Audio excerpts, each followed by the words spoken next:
Bonjour à tous, je pense qu'on va pouvoir commencer. Avant d'introduire la conférence, je vais me présenter en quelques mots, histoire que je ne sois pas une inconnue à vos yeux. Donc, je m'appelle Victoria, j'ai 24 ans, donc je fais partie de ces jeunes qui s'engagent pour la protection de l'environnement, comme ils peuvent. J'anime notamment un podcast qui s'appelle Nouvel Œil. Donc chaque semaine, j'interviewe une personne inspirante sur son parcours de vie pour apporter des prises de recul aux jeunes et aux moins jeunes. Et donc voilà, il y a les chiffres alarmants, moi c'est surtout ceux-là qui m'ont éveillée.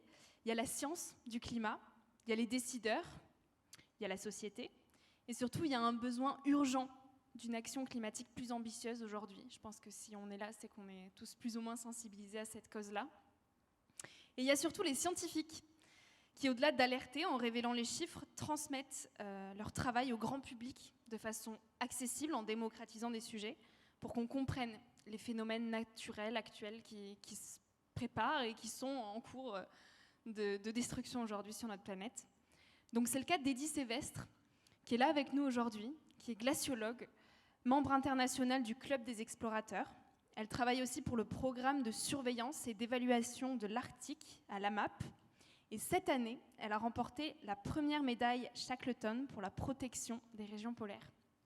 Donc on a l'honneur de la recevoir aujourd'hui pour tenter de mieux comprendre les glaces notamment, et en quoi elles sont menacées aujourd'hui, et surtout comment on pourrait les protéger. Donc je vais laisser la parole à Eddy pendant 15 minutes, qui vous a préparé une présentation aux petits oignons. Puis je vais revenir après pour un moment d'échange de 15 minutes avec elle. Et puis, s'il nous reste un petit peu de temps, on vous laissera aussi la parole pour les éventuelles questions. Voilà, donc je vous laisse une belle présentation d'Eddy. Merci Victoria. Bonjour à toutes et à tous. Écoutez, je suis super contente de vous retrouver aujourd'hui. Voilà, le petit jingle génial. En tout cas, merci d'être restés pendant cette pause midi. Croyez-moi, je ne vais pas vous épargner. Aujourd'hui, je n'ai pas fait 8 heures de train pour m'asseoir et papoter de choses qui ne vous concernent pas. C'est la première fois que je viens à Bordeaux. C'est vrai qu'en tant que glaciologue, on a rarement l'occasion de venir de ce côté-là de la France. Et je me suis lancé un petit défi ce matin. C'est en 15 minutes de vous montrer pourquoi, où que l'on soit sur Terre, on est directement connecté aux glaces. Et ici même à Bordeaux, c'est très clair, qu'on le pense ou non, l'avenir de Bordeaux est directement lié aux environnements que j'étudie. Notamment, je reviens tout juste du Groenland. Alors, vous voyez la petite photo ici. J'ai passé l'été à l'ouest du Groenland sur cette calotte polaire qui est en train de se déstabiliser et d'affecter, de redéfinir très clairement la carte du monde aujourd'hui.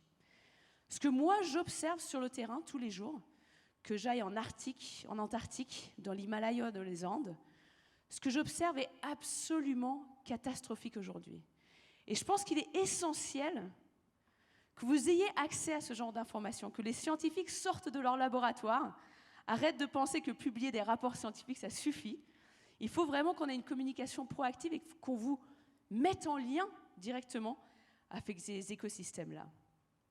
Alors vous savez aujourd'hui que les calottes polaires, on en a deux sur Terre, le Groenland au nord et l'Antarctique au sud. Ces calottes polaires, on est en train de les perdre aujourd'hui. Et en perdant ces calottes polaires, elles sont capables d'augmenter le niveau des océans partout sur Terre. Donc aujourd'hui, on a suffisamment pulvérisé de CO2 dans l'atmosphère pour nous condamner déjà aujourd'hui à 1 mètre d'élévation du niveau des océans partout sur Terre. Alors à quoi ça ressemble 1 mètre d'élévation du niveau des océans à Bordeaux? Voilà ce que ça donne. On voit que les terres, notamment les terres agricoles qui sont autour de la Garonne et de la Dordogne, se retrouvent déjà sous l'eau. Et à ces 1 mètre d'augmentation du niveau des océans, il faut bien sûr rajouter des inondations, des phénomènes extrêmes qui vont s'additionner à ce 1 mètre-là. Mais évidemment, ça c'est ce qui se passe si on arrêtait d'émettre des gaz à effet de serre aujourd'hui. Si j'avais une baguette magique, croyez-moi, je l'agiterais tout de suite. Ce n'est pas le cas. Aujourd'hui, on sait que demain, on va continuer à utiliser des énergies fossiles. Donc, qu'est-ce qui se passe si on reste sur notre trajectoire actuelle d'émissions de gaz à effet de serre? Voilà ce qu'on risque d'avoir si on continue sur notre trajectoire d'ici le début des années 2100. On prend souvent ça comme référence. 2100, c'est demain, ça arrive très très vite. On pourrait avoir 3 mètres d'élévation du niveau des océans, ici même à Bordeaux. Et là, je pense que le Palais des Congrès serait très largement entouré d'eau. Si on continue sur cette trajectoire actuelle, le niveau des océans ne va pas s'arrêter en 2100, il va continuer à augmenter. D'ici 2050, voilà ce qu'on pourrait avoir, sans problème ici à Bordeaux, plus 5 mètres. Et si ça continue, évidemment, on pourrait avoir facilement plus 10 mètres d'élévation du niveau des océans ici à Bordeaux. Et là, c'est sûr qu'on aurait les pieds dans l'eau, dans la salle du Palais des Congrès. Tout ça pour vous montrer que même si on perd une toute petite partie du Groenland ou une toute petite partie de l'Antarctique, cela va complètement redéfinir nos cartes, nos frontières, la distribution des populations sur Terre. Et c'est pour ça qu'il est essentiel de tout faire, tout ce qui est possible, pour éviter de déstabiliser ces calottes polaires. Et pour nous, les scientifiques, il y a un chiffre qui est super important, et vous le connaissez déjà. Ce chiffre, c'est le chiffre des 1,5 degrés. Si on arrive à baisser nos émissions de gaz à effet de serre pour rester sous les 1,5 degrés, nous aurons une augmentation du niveau des océans autour de 2 à 3 mètres. Ce qui est déjà énorme, bien évidemment. Mais si on dépasse le seuil des 1,5 degrés, on va déclencher ce qu'on appelle les tipping points, des points de bascule, à partir desquels on ne peut plus arrêter la déstabilisation des calottes polaires telles que le Groenland et l'Antarctique. C'est pour ça que ce seuil des 1,5 degrés qu'on rabâche sans arrêt, qu'on rabâchait la semaine dernière à la COP, est si important. C'est vraiment pour nous game changer. Alors il n'y a pas que les calottes polaires qui sont importantes. Ce que j'étudie aussi, c'est beaucoup les glaciers de montagne et le manteau neigeux. Et ces glaciers de montagne, on sait que pendant les périodes sèches, pendant l'été, fournissent de l'eau à 3,5 milliards, avec un S, d'habitants sur Terre. Cette eau qui vient des glaciers, qui vient de la neige, elle sert à quoi ?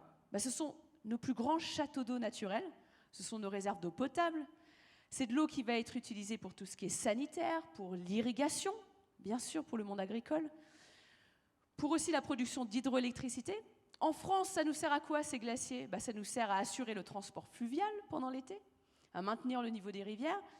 Si on maintient le niveau des rivières, c'est des rivières qui servent aussi à refroidir les centrales nucléaires chez nous en France. Donc comprenez bien que nos glaciers de montagne, chez nous encore en France, sont ultra importants. Et ici aussi à Bordeaux, ce qui est assez fascinant, c'est que la Garonne prend naissance autour du pic d'Apécou, que vous voyez ici sur cette photo, glacier des Pyrénées, côté espagnol. Et aujourd'hui, on sait qu'on a tellement augmenté nos concentrations de CO2 dans l'atmosphère que ces glaciers vont disparaître. Il est trop tard aujourd'hui pour les glaciers des Pyrénées, mais aussi pour tout ce qu'on appelle les glaciers tropicaux, donc les glaciers du Kilimandjaro, voilà les glaciers qu'on a en Colombie, en Papouasie-Nouvelle-Guinée. Aujourd'hui, on a déjà franchi des seuils d'irréversibilité pour ces glaciers de montagne. Mais ce qui est important à comprendre, c'est qu'il n'est pas trop tard pour tout le reste. Par exemple, si on s'intéresse aux glaciers des Alpes, et c'est de là où je viens d'Annecy, il faut vraiment qu'on se pose la question jusqu'où on veut faire disparaître ces glaciers des Alpes. Et là encore, le point de bascule est autour des 1,5 degrés. Rester sous les 1,5 degrés nous garantit de garder une partie de ces glaciers dans les Alpes, à peu près 30 à 40% d'ici la fin du siècle. Mais au contraire, si on reste sur la trajectoire actuelle, nous risquons de perdre pratiquement la totalité des glaciers des Alpes européennes d'ici la fin du siècle. Donc soyons bien conscients de ce qu'on risque de perdre aujourd'hui. Si on savait la valeur financière, la valeur économique d'1 mètre cube de ces glaciers de montagne, croyez-moi, on arrêterait immédiatement de les pulvériser. On sait qu'un bassin versant avec des glaciers aujourd'hui apporte aux communautés locales, à l'économie de toute une région, plusieurs centaines de millions d'euros par an. Mais ça, c'est acquis. On imagine que chaque année, c'est tout à fait normal qu'on ait de l'eau des glaciers et on ne le prend souvent pas ou peu en compte. Alors j'ai dit que je n'allais pas vous épargner aujourd'hui parce que je vais vraiment passer en revue les différents éléments de ce qu'on appelle la cryosphère, donc toutes ces régions de neige et de glace. La partie suivante dont je voulais vous parler, c'est bien évidemment le permafrost. Donc le permafrost, j'adore ces deux photos parce qu'elles sont super parlantes.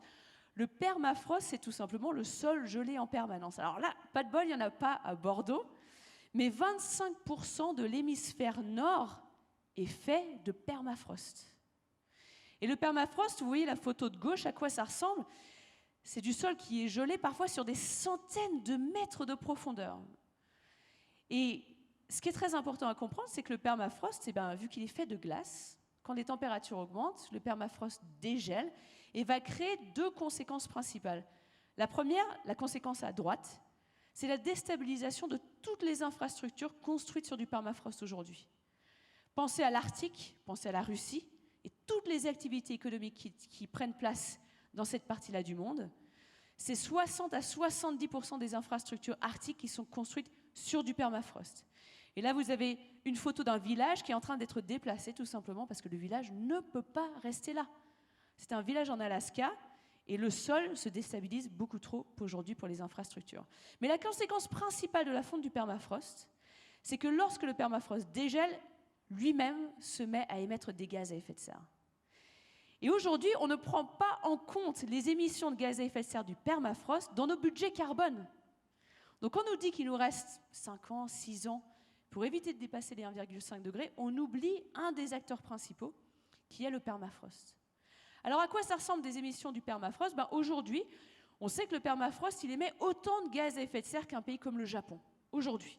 Donc si on arrêtait d'augmenter les températures, quoi qu'il arrive, on aurait 150 à 200 ans d'émissions du permafrost équivalentes aux émissions du Japon. Si on continue sur la trajectoire actuelle et on arrive vers les 1,5 degrés, le permafrost émettrait autant que l'Inde comme gaz à effet de serre d'ici la fin du siècle. On continue, évidemment. Si on continue sur ce rythme-là, le permafrost pourrait émettre autant de gaz à effet de serre. Je vois que la petite zappette ne marche plus. Si la régie, vous pourrez avancer un petit coup, s'il vous plaît. Si ça continue sur ce rythme-là et qu'on arrive vers les 2 degrés, le permafrost pourrait augmenter nos gaz à effet de serre sur Terre en rajoutant un autre pays. J'ai l'impression que... Ah voilà, super, ça arrive. Le permafrost pourrait émettre autant que l'Union européenne, et si on continue toujours sur cette trajectoire-là, le permafrost pourrait émettre autant qu'un pays comme les États-Unis d'ici la fin du siècle. C'est pour ça qu'aujourd'hui, on parle du pays du permafrost, et qu'il faut à tout prix prendre cela en compte quand on calcule nos idées de neutralité carbone. De toute façon, quoi qu'il arrive, nous allons devoir trouver des façons d'enfouir ces émissions qui viennent naturellement du permafrost. C'est pas un pays, finalement, le permafrost, c'est pas une entreprise où on peut lui dire du jour au lendemain « Arrête d'émettre du méthane et du CO2 ». C'est vraiment pas aussi simple que ça. Enfin, la banquise arctique. La banquise arctique, c'est un environnement que je connais très bien. Je passe le plus clair de mon temps dans l'année dans l'Arctique. Et l'Arctique est avant tout un océan qui est recouvert de cette pellicule de glace qu'on appelle la banquise. La banquise, pour nous, c'est un élément capital du climat mondial. Parce que la banquise, en étant une surface blanche gigantesque, elle stabilise le climat mondial, surtout le climat de l'hémisphère nord. Aujourd'hui, évidemment, no spoilers, on est en train de perdre la banquise arctique. On a déjà franchi un point de bascule vraiment gigantesque, c'est qu'on va perdre cette banquise pendant les mois d'été. Naturellement, la banquise se réduit un petit peu pendant l'été, reprend de la place pendant l'hiver. Et aujourd'hui, on ne peut plus arrêter la disparition de la banquise pendant les mois d'été. Et on est déjà en train de voir les prémices de ces conséquences chez nous en France. Vous savez, quand on parle d'événements extrêmes froids, les agriculteurs savent de quoi je parle, des événements de canicule, d'inondation, tous ces événements extrêmes météorologiques, on peut les reconnecter directement avec ce qui se passe au niveau de la banquise arctique. Ce qu'on peut encore sauver au niveau de cette banquise, c'est la banquise pendant l'hiver, qui est aussi très très importante. Et le seul moyen de survivre pour cette banquise, c'est que nos températures ne dépassent pas les 1,5 degrés, encore une fois. Pour cette cryosphère, ces 1,5 degrés sont vraiment extrêmement importantes. Et je vais terminer là-dessus, toute cette série de bonnes nouvelles que je partage avec vous aujourd'hui, sur l'acidification des océans polaires. Parce que les océans polaires sont directement liés à cette glace. Et quand on regarde ce qui se passe au niveau de l'Arctique et de l'Antarctique et de ces eaux froides qui sont peu denses, peu salées, les changements sont cataclysmiques. Aujourd'hui, les océans polaires, on n'y pense pas souvent, mais ce sont des puits de carbone absolument extraordinaires. Et là, il y a Jean-Louis Etienne qui va bientôt partir avec son Polarpod surveiller l'océan austral, au sud, au niveau de l'Antarctique, parce que ce sont des puits de carbone que l'on comprend trop peu. Et le problème, c'est qu'en étant des puits de carbone qui absorbent pratiquement 90% de nos émissions de gaz à effet de serre, eh ben, ils payent le prix cher. Aujourd'hui, les océans polaires, en absorbant ce CO2, s'acidifient. On voit que les eaux en Arctique et en Antarctique deviennent de plus en plus corrosives pour leurs habitants. Et là encore, il faut se poser la question, jusqu'à quel point est-ce qu'on veut rendre ces eaux corrosives? Jusqu'à quel point est-ce qu'on veut rendre ces eaux finalement complètement inadaptées à la vie dans les océans polaires? Si on arrive à rester sur une trajectoire à basse émission, une trajectoire des 1,5 degrés, les eaux corrosives dans l'Arctique seront seulement dans les zones rouges que vous voyez ici sur l'image à gauche. Mais si nous restons sur notre trajectoire actuelle, voilà à quoi vont ressembler nos océans polaires, avec des eaux corrosives très largement au-delà de ces océans polaires au niveau de l'Arctique et de l'Antarctique. Alors les conséquences, on les mesure déjà aujourd'hui. On voit que tous les organismes qui ont besoin de construire des squelettes, des carapaces pour survivre, ces petits théropodes, comme on appelle ça, sont déjà en train de subir le fait que ces eaux deviennent de plus en plus corrosives. Donc à toutes celles et ceux qui se réjouissent peut-être des ressources halieutiques des régions polaires, ce n'est pas si simple que ça. À toutes celles et ceux qui disent que les régions polaires vont nourrir le monde, ce n'est vraiment pas si simple que ça. Mais c'est vraiment à nous de nous poser la question de jusqu'à quel point est-ce qu'on veut anéantir cette cryosphère aujourd'hui. La chance qu'on a aujourd'hui, c'est qu'on est au World Impact Summit. Et je pense qu'on a tous ici envie de faire partie du côté des solutions. Il n'y a aucun doute aujourd'hui pour nous que notre futur dépend directement des glaces. Et ici à Bordeaux, encore plus qu'ailleurs. Mais le futur de ces glaces, il dépend directement de nous. Il dépend directement des décisions que l'on prend dès aujourd'hui. Comme ça a été dit à la table ronde juste avant, il n'y a plus rien à attendre aujourd'hui. Il faut utiliser ce qui est déjà en place. On a toutes les solutions, toutes les cartes en main pour éviter de dépasser ces 1,5 degrés. Alors qu'est-ce qu'on attend? Qu'est-ce qu'on attend pour travailler ensemble, pour créer des liens? Profitez de ces 2 jours, de ce sommet extraordinaire, pour justement sortir de votre silo, sortir de cette carapace de critiquer l'autre, de critiquer son voisin, et faisons en sorte de se concentrer sur ces solutions qui sont déjà en place. Continuons de les mettre en valeur, et c'est comme ça qu'on arrivera à protéger nos glaces et à protéger notre futur. Je vous remercie.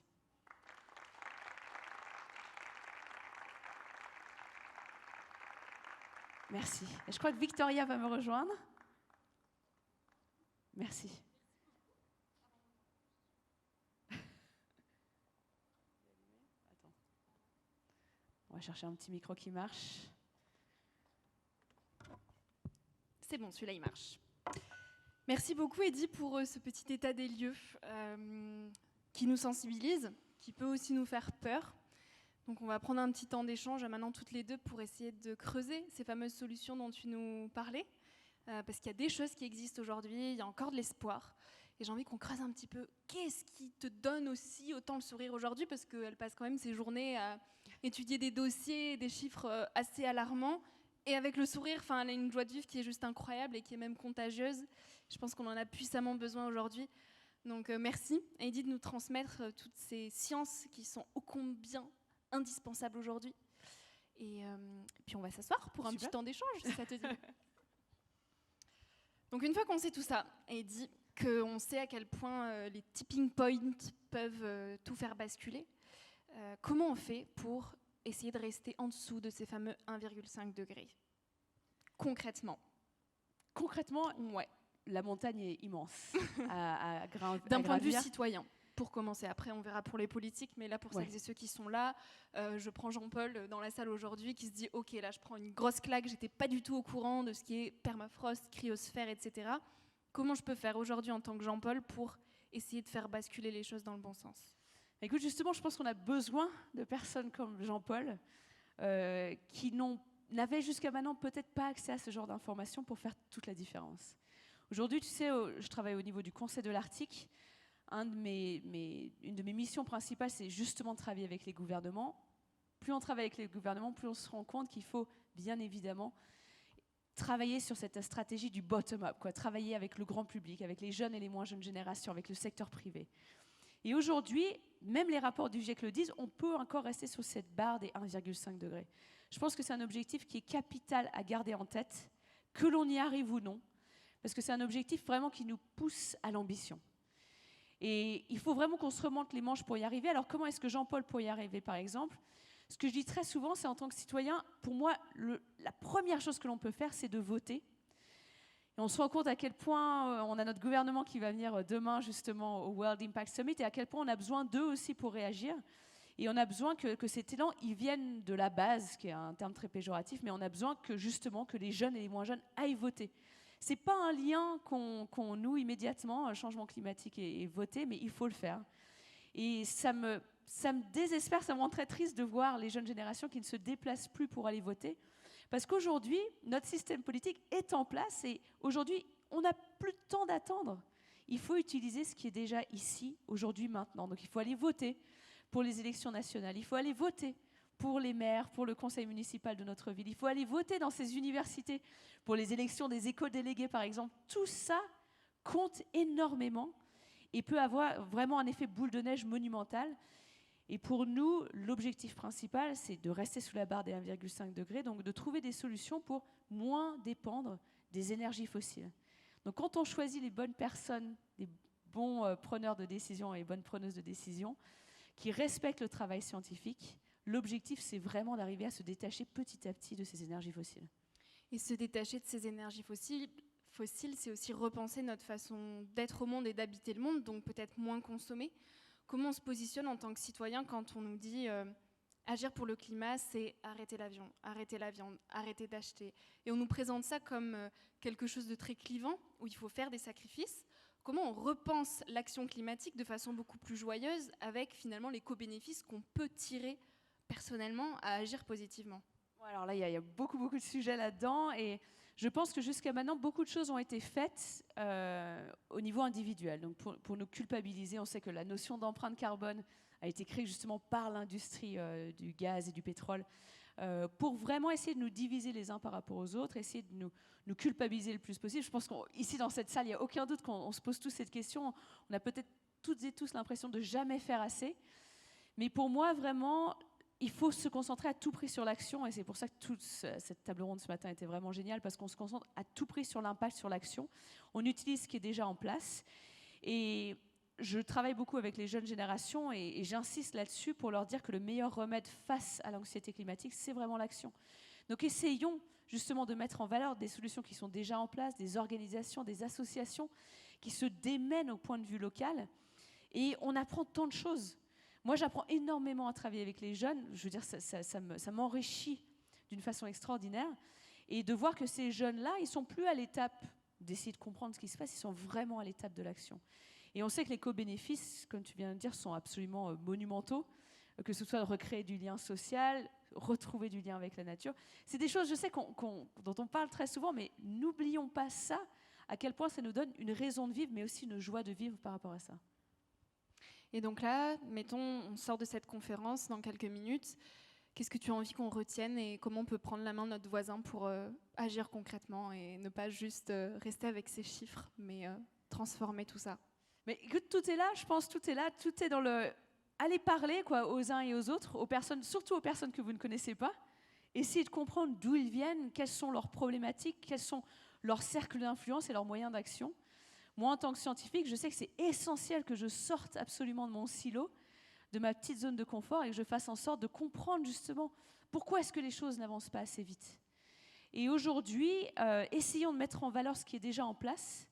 Et ici, l'objectif vraiment du World Impact Summit, c'est d'être inspiré et vraiment de comprendre comment est-ce qu'on peut soutenir ce qui est déjà en place, que ce soit au niveau de l'agriculture, que ce soit au niveau d'autres entreprises privées, que ce soit au niveau des jeunes et des moins jeunes générations. Et vraiment, qu'on se pose tous cette question, qu'est-ce que je peux faire à mon niveau? Qu'est-ce que je peux faire avec l'autre? Et comment est-ce que je peux utiliser mon cercle d'influence? Pas de façon péjorative, ça peut être mes amis, ma famille, mes collègues, de la meilleure façon possible. Et de bien garder en tête que malgré tout ça, il y a des échéances physiques qui sont très réelles. Et pour nous, ces échéances, c'est 1,5 degré qu'il faut absolument tout faire pour ne pas dépasser.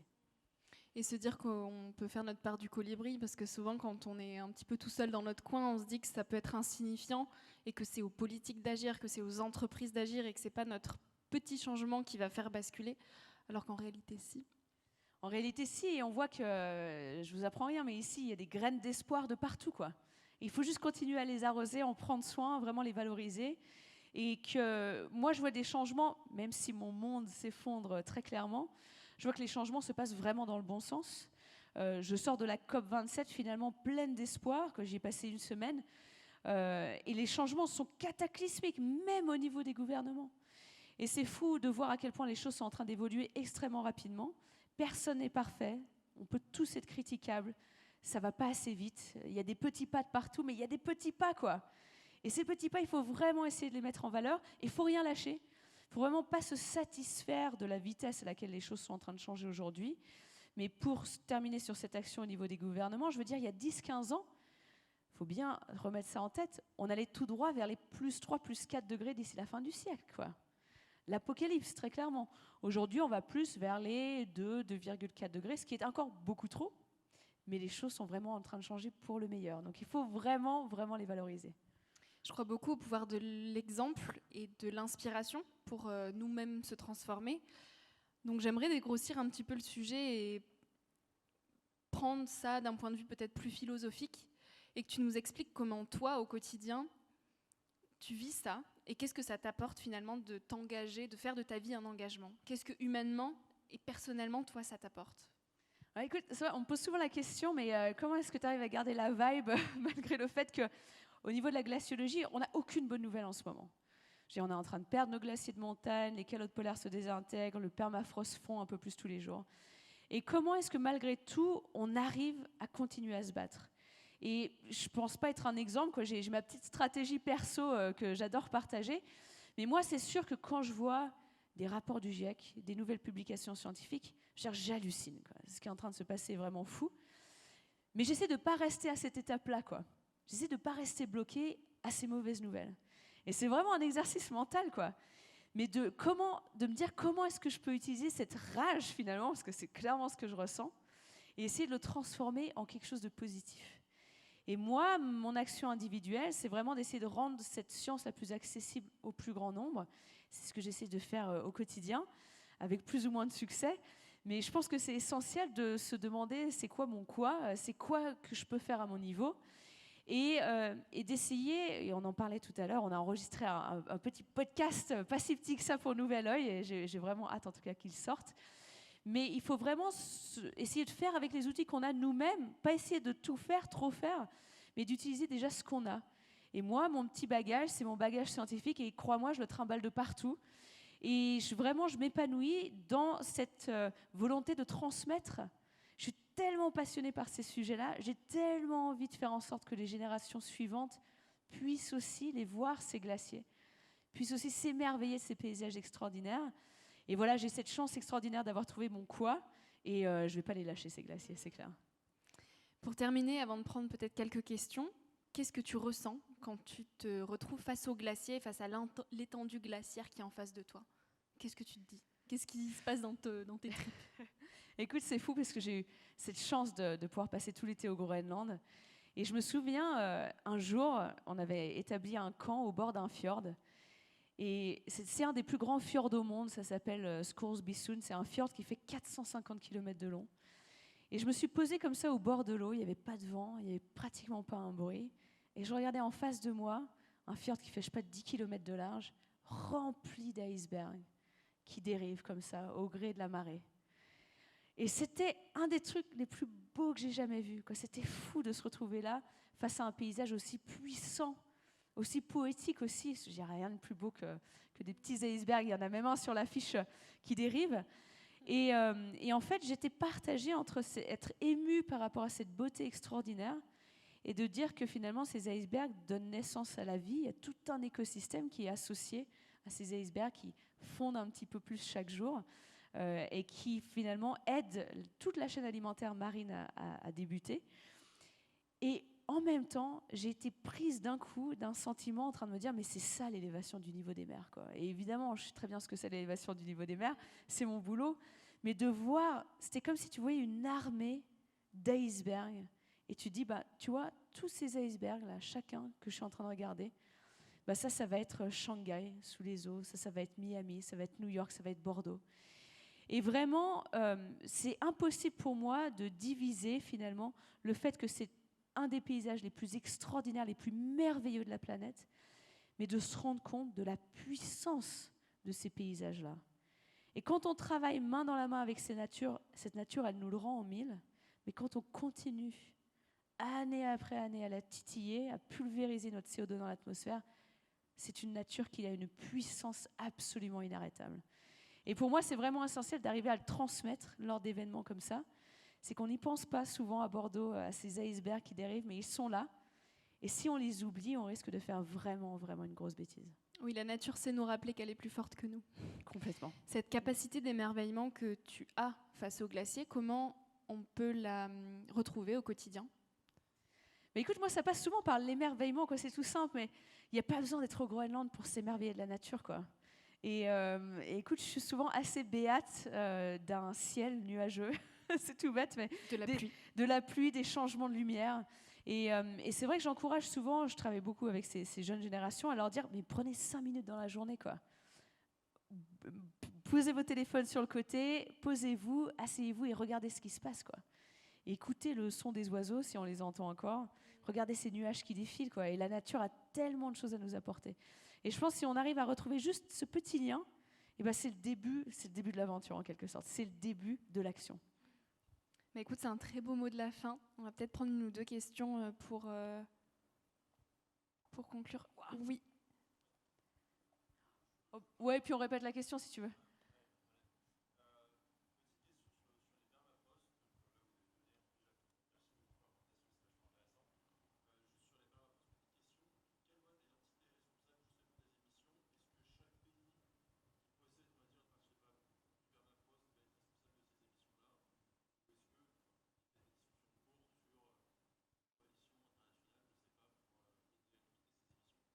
Ouais, merci pour cette question. C'est une question sur le permafrost, donc ce fameux, en français on dit plutôt pergélisol, mais je trouve que c'est un nom mot compte triple, quoi. Ouais, okay. Mot du Scrabble. Alors la question c'est, quels sont les pays, si on peut les définir, qui sont plus responsables de la fonte du permafrost que d'autres? Est-ce qu'on ne pourrait pas créer une coalition de pays, voilà, pour essayer de limiter le plus les dégâts possibles? Alors en fait, la cryosphère, les glaciers, c'est pas compliqué, ils sont sensibles aux émissions globales, quoi. Les émissions de gaz à effet de serre se répartissent assez bien sur Terre, malheureusement, avec des impacts plus ou moins importants suivant les régions. Donc là, l'Arctique, en ce moment, se réchauffe 4 fois plus vite que le reste de la planète. Une des régions où je passe beaucoup de temps dans l'année, où je donne des cours à l'université du Svalbard, qui est un petit archipel entre le nord de la Norvège et le pôle Nord, se réchauffe 6 à 7 fois plus vite que le reste de la planète. Donc c'est des vitesses de changement qui sont absolument hallucinantes. Alors, qui sont les coupables, quoi? On a tous envie de se poser cette question. Ce sont finalement tous les pays qui émettent des gaz à effet de serre, et bien évidemment les pays les plus développés sur Terre. Et donc il n'y a pas vraiment de baguette magique pour sauver le permafrost. C'est vraiment, on a besoin que tous les pays sur Terre, tous les pays développés fassent un effort. Mais là, j'ai une bonne nouvelle à annoncer, ce qui est quand même assez rare. C'est qu'à la COP27, il s'est passé quelque chose de cataclysmique pour nous, les glaciologues. On était super contents. Et on m'a donné l'opportunité, en fait, d'ouvrir une déclaration, et ça fait des années qu'on y travaille, pour former une coalition de pays pour protéger la cryosphère. Donc, cryosphère, voilà, toutes ces régions de neige et de glace. Et donc, il y a maintenant 20 pays qui sont associés et ont signé cette déclaration qui s'appelle Ambition on Melting Ice. Et ce sont des pays qui ont de la cryosphère ou des pays qui subissent la fonte de la cryosphère. Et on peut critiquer les COP autant qu'on veut, on peut critiquer ces grandes déclarations, ces grands documents autant qu'on veut, mais c'est vraiment le premier pas dans la bonne direction. Et aujourd'hui, non seulement il faut qu'on agisse sur le problème à la source, donc c'est-à-dire réduire notre consommation d'énergie fossile à la source. Je dis ça le lendemain de la réouverture d'une centrale à charbon en France. Petit tip si vous voulez parler à notre ministre demain. Et après le Black Friday aussi. Et après le Black Friday, évidemment. Et avant Noël. Et aujourd'hui, voilà, il faut vraiment essayer de se dire que ces déclarations, elles comptent quand même au niveau des pays, mais que notre action contre le dérèglement climatique ne s'arrête pas à la COP. Ça, c'est clair. Merci beaucoup et bravo pour avoir réussi à mettre le mot cryosphère dans les lignes de la COP. Partout. Est-ce qu'on a d'autres questions? Oui, je pense qu'on va arriver à la fin. Donc on va prendre une dernière question s'il y en a une. C'est que tu as été très claire dans tes explications. Bravo. J'espère. Merci à tous d'avoir Merci. été si patients et surtout réceptifs à ça et d'avoir osé avoir le courage de venir ici pour écouter ces mauvaises nouvelles. Mais vous voyez, il y a aussi du beau à en tirer. Donc merci de faire partie du changement. Merci beaucoup. Merci.